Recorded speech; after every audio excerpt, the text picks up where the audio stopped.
pokok. Maksudnya tak bubuh kat bawah nondes sikit. Dah, tak payah. Ni Sampai ni yang macam atas sangat tu. Sekarang Tak apa lagi dia jadi. anak-anak Tok Wan.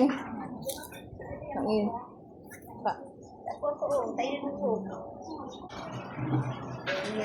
Tengok ni. Ni toke durian. Dulu pegang durian, sekarang pegang bunga telur.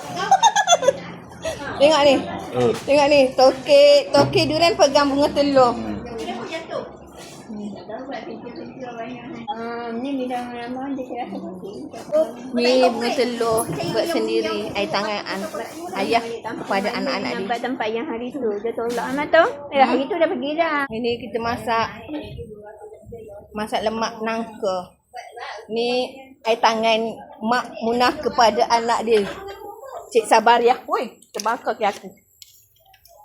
Nampak? Ni air tangan Mak kepada anak dia. Tadi bunga telur kepada anak tu.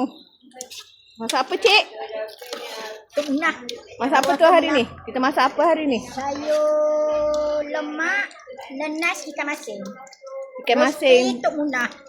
Ikan masin talang import daripada Kedah.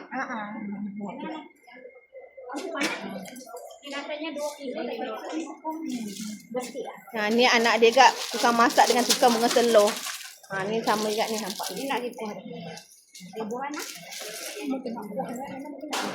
Dua beradik ni tukang masak power ni. Ni 2 orang. Ni tukang masak power.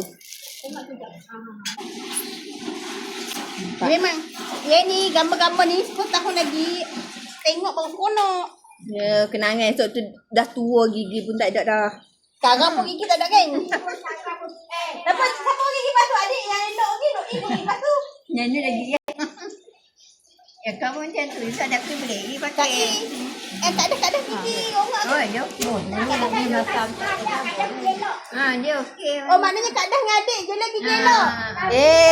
Orang buat video gigi pula demo ni. Tengok ni bunga telur buat sendiri. Gigi baru nak tumbuh.